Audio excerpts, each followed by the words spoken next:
So, perkongsian kita hari ini adalah tentang strategi perang dan juga kaitannya dengan kehidupan seharian kita. So, saya ambil strategi-strategi perang ni daripada sebuah buku 33 Strategies of War atau 33 strategi perang tulisan seorang penulis Amerika, Robert Greene. So, kita tengok pada strategi perang yang pertama iaitu Trade Space for Time. Trade Space for Time ni adalah salah satu strategi defensive warfare atau strategi bertahan. Pada tahun 1949 telah berlaku perang sivil antara Parti Nasionalis dan juga Parti Komunis. Parti Komunis pada waktu ini diketuai oleh Mao Zedong atau Chairman Mao. So, Chairman Mao ni adalah seorang yang sangat oportunis lah. Kerana sebelum perang sempat pun berlaku, Chairman Mao ni ambil keputusan untuk berundur daripada perang. Kerana dia tahu jumlah tentera Parti Komunis pada waktu ini tak cukup untuk berperang dengan Parti Nasionalis. Kerana ramai yang telah terbunuh sewaktu perang dengan Jepun sebelum daripada perang inilah. So, ruang yang diberikan oleh Parti Nasionalis pada waktu ini digunakan dengan sebaik-baiknya oleh Mao Zedong untuk terus menyebarkan fahaman-fahaman komunis kepada para petani dan juga buruh, sehingga apabila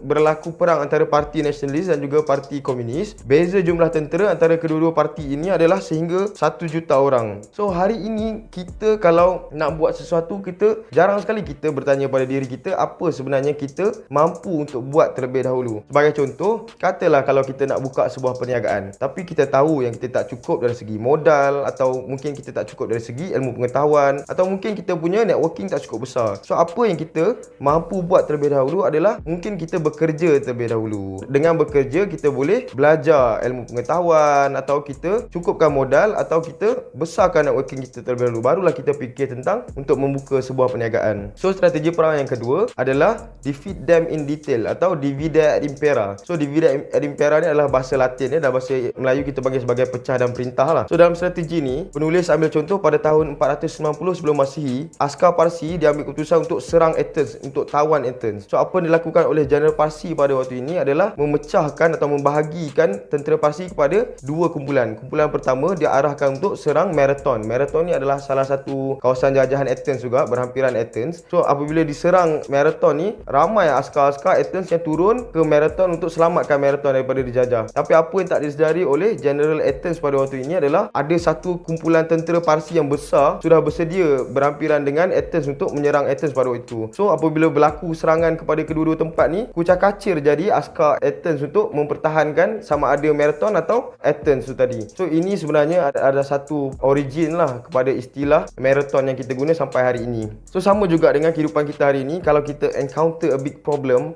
apa yang kita perlu lakukan terlebih dahulu adalah kita pecahkan masalah yang besar tu pada masalah-masalah yang lebih kecil, supaya kita boleh detect atau kita boleh trace the culprit atau the source of the problem. Strategi yang ketiga adalah occupy moral high ground atau tanam benar-benar moral dalam diri dan hati orang sekeliling kita. So, ini yang dilakukan oleh Martin Luther semasa zaman Protestant Reformation. Dia tanam benar-benar moral dalam hati pengikut-pengikut dia supaya bangkit dan argue terhadap Pope Katolik pada waktu itu yang mengarahkan komuniti Kristian untuk membayar sejumlah wang untuk menebus dosa mereka. Dia tak puas hati. Kenapa perlu bayar wang untuk tebus dosa, sedangkan Bible tak pernah ajar macam tu pun. So, ini yang dilakukan oleh Martin Luther, sehingga akhirnya mazhab Protestan ini dikenali sampai hari ini. Hari ini kita sebagai seorang manager atau seorang engineer yang ada subordinates, apa yang kita boleh lakukan adalah kita sentiasa tanam benih-benih moral dalam diri pekerja-pekerja kita supaya mereka lebih rajin dan cemerlang. Sebagai contoh, kita boleh bagi tahu dia yang kita sedang buat projek nasional, kita sedang bantu ekonomi negara.